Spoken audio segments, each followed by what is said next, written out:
Dari @helmaema1370 mau tanya Goldfather, zaman sekarang kalau kita menerapkan pola investasi sistem berkebun emas masih worth it nggak? Terima kasih banyak pencerahannya. Nah, baik teman-teman, jadi sebelum Goldfather jawab ini worth it atau enggak, barangkali ada teman-teman di sana yang belum paham tentang apa itu investasi emas dengan pola berkebun emas. Berkebun emas ini memang sangat cocok kalau tren harga emas cenderung naik atau diproyeksikan naik, teman-teman. Itu kenapa sebabnya Goldfather sangat berpesan untuk mendahulukan edukasi sebelum berinvestasi.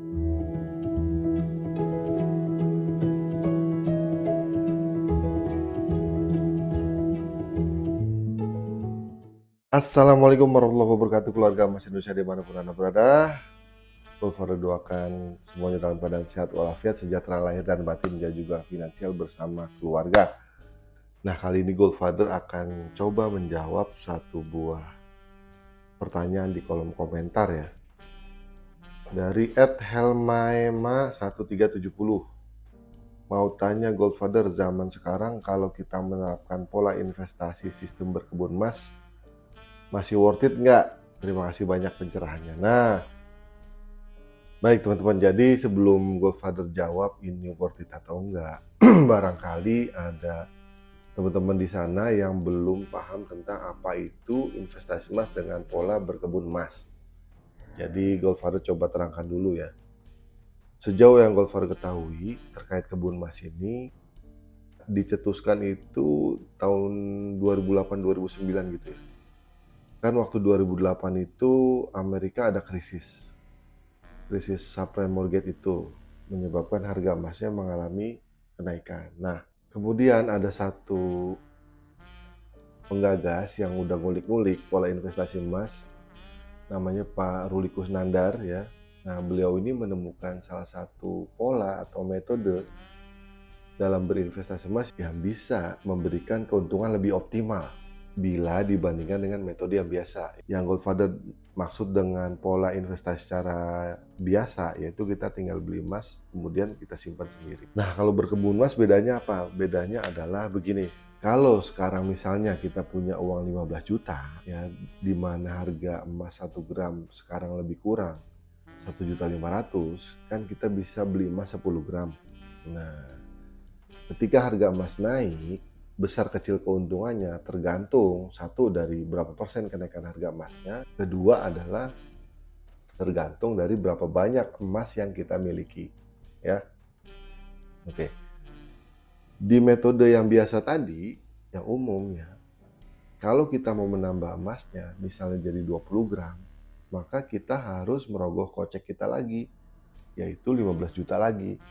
Sehingga sekarang dapatlah emas kita 20 gram. Dengan total dana yang dikeluarkan yaitu lebih kurang 30 juta rupiah. Nah, itu di metode yang biasa. Nah, kalau metode berkebun emas ini berbeda teman-teman.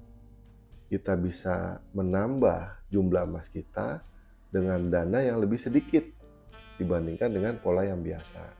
Contoh nih, misalnya Goldfather punya uang 15 juta, bisa beli emas 10 gram. Ya, dapatlah emas fisik 10 gram.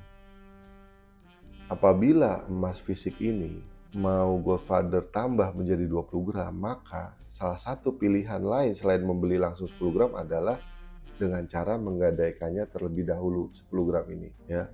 15 juta kalau digadaikan lebih kurang dapat 80%-nya sekitar 12 juta. Nah, saat ini posisinya adalah ada 10 gram emas yang disimpan di lembaga gadai dan uang cash 12 juta ada di rekening kita nih. Nah, kalau kita mau beli emas 10 gram lagi, maka kita cukup menambah dana 3 juta saja.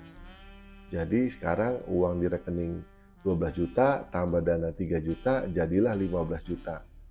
Dengan demikian kita bisa membeli emas 10 gram lagi. Sekarang kita punya emas 20 gram dengan dana berapa? cukup 18 juta saja, bukan 30 juta seperti metode konvensional. Nah, namun ada namunnya nih teman-teman ya. Namun teman-teman, posisinya bedanya adalah kalau dengan metode yang biasa tadi, 2 emas tadi 10 gram 2 keping langsung kita kuasai, kita simpen. Nah, sementara kalau pola berkebun emas, dari 10 gram 2 keping tadi, yang satu itu ada di lembaga gadai, satu ada di tangan kita. Ya, oke, itu bedanya. Nah, dengan demikian, tadi keuntungan emas salah satunya tergantung pada jumlah emas yang kita miliki. Sekarang kita punya 20 gram dengan uang hanya 18 juta saja. Nah, itulah kira-kira konsep berkebun emasnya. Kemudian kalau tadi dikaitkan dengan pertanyaan untuk 2025, apakah masih worth it atau enggak? Goldfather mau sharing lebih dalam lagi tentang berkebun emas, yaitu berikutnya adalah gini teman-teman. Dalam investasi emas ada banyak sekali pola investasi. Mulai yang paling sederhana yaitu beli dan simpan. Yang kedua bisa juga cicil emas atau beli secara berkala emas digital misalnya. Dan yang ketiga bisa juga trading emas atau juga berkebun emas. Goldfather membagi pola-pola investasi emas itu berdasarkan tingkat risikonya. Khusus berkebun emas, menurut Goldfather pribadi, ini masuk ke kategori high risk. Karena kita masuk lebih dalam ke pola kebun emas, ya. Poin ketiga adalah gini. Berkebun emas ini memang sangat cocok kalau tren harga emas cenderung naik atau diproyeksikan naik, teman-teman. Kenapa? Karena dalam pola berkebun emas, ada biaya gadai yang nilainya lumayan besar nih teman-teman. Lebih kurang 1% per bulan. Tergantung kita menggadaikan emas kita di mana. Nah, taruhlah 1% ya. Kalau biaya gadainya 1 bulan 1%, maka dalam setahun biaya gadainya saja sudah 12%. Sehingga kita harus bisa meyakini bahwa kenaikan harga emas harus bisa di atas 12% kalau jangka waktu investasinya 1 tahun. Ya. Itu yang pertama. Yang kedua, jangan lupa diingat. Saat kita membeli dan nantinya akan menjual pada saat emas naik, kan ada spread antara harga kita beli dan menjual. Nah, spread juga harus dihitung sebagai komponen yang perlu kita pertimbangkan saat kita akan menjual. Mengukur di harga berapa emas itu bisa menguntungkan agar bisa tertutup satu biaya gadai, yang kedua adalah spread dari harga emas yang nanti akan kita jual. Nah, ya teman-teman, kalau harga benar-benar naik, aman, ya, insya Allah aman. Tapi tidak menutup kemungkinan harga itu bisa juga turun, teman-teman. Misalnya dulu kan 2008, 2009, 2010, 2011 itu ramai banget pola-pola investasi kebun emas. Karena memang menghasilkan, menguntungkan, ya.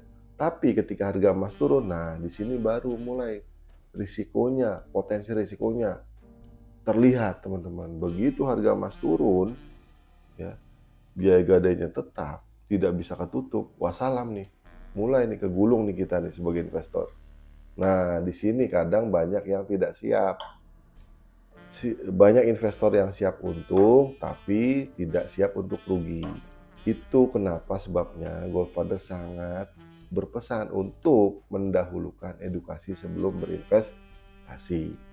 Sedangkan untuk menyongsong 2025, Goldfather sudah sampaikan pekan lalu ada satu pola investasi lagi yang menurut Goldfather tingkat risikonya sedang, biayanya lebih murah, dan dana yang dibutuhkan jauh lebih sedikit dibanding kebun emas, ya, yaitu apa? Cicil emas. Nah, ini teman-teman bisa jadi bahan pertimbangan teman-teman, ya. Kenapa Goldfather sampaikan hal ini? Goldfather bandingkan atau sandingkan antara satu kebun emas dan satu lagi cicil emas. Karena memang dahulu pada saat pola berkebun emas ini marak, produk cicil emas di bank syariah itu baru saja akan mulai. Paling mulainya baru 2012, 2013. Ya, jadi pada saat itu belum ada alternatif pola selain berkebun emas. Nah, kalau sekarang sudah ada produk cicil emas. Ya, bayangkan sekarang teman-teman. Kita bandingkan 3 pola investasi. Satu, investasi model yang biasa. Mau beli emas 20 gram harus keluar uang 30 juta. Ya. Kemudian pola berkebun emas, lebih sedikit dananya. Mau punya emas 20 gram cukup keluar 18 juta. Ya. Sementara cicil emas di beberapa bank syariah ada yang DP-nya 20% misalnya. Sehingga kalau kita mau beli emas yang harganya 30 juta, kita cukup membutuhkan dana hanya 6 juta saja. Jauh lebih sedikit dibandingkan biasa dan berkebun emas.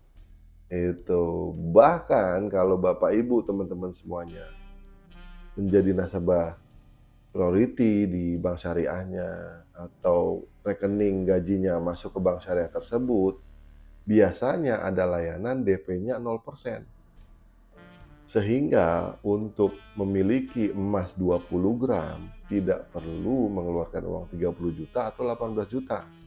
Cukup membayar biaya admin, maka kita sudah bisa memiliki emas 20 gram, tapi posisinya disimpan oleh bank. Itu enaknya cicil emas. Ya. Berikutnya adalah dari sisi biaya.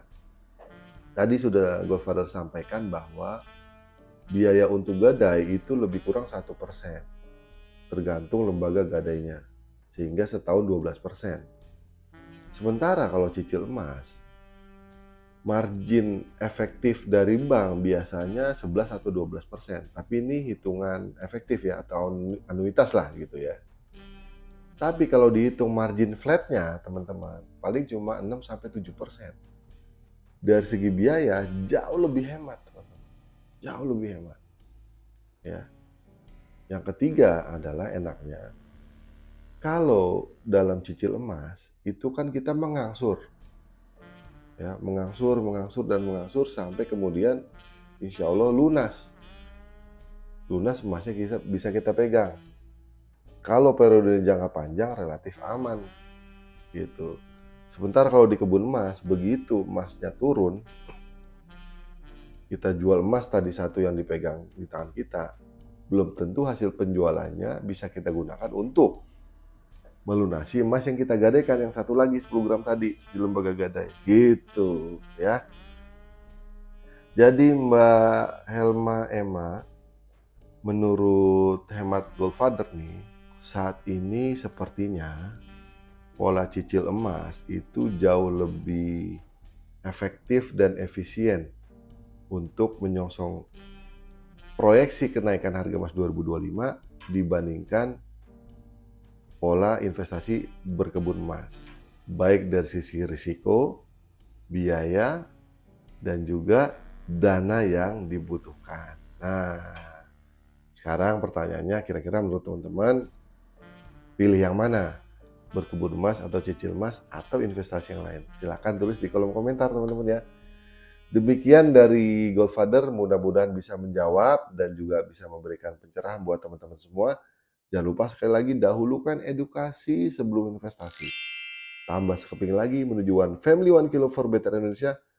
Stay calm and buy gold before it's too late. Dah, assalamualaikum.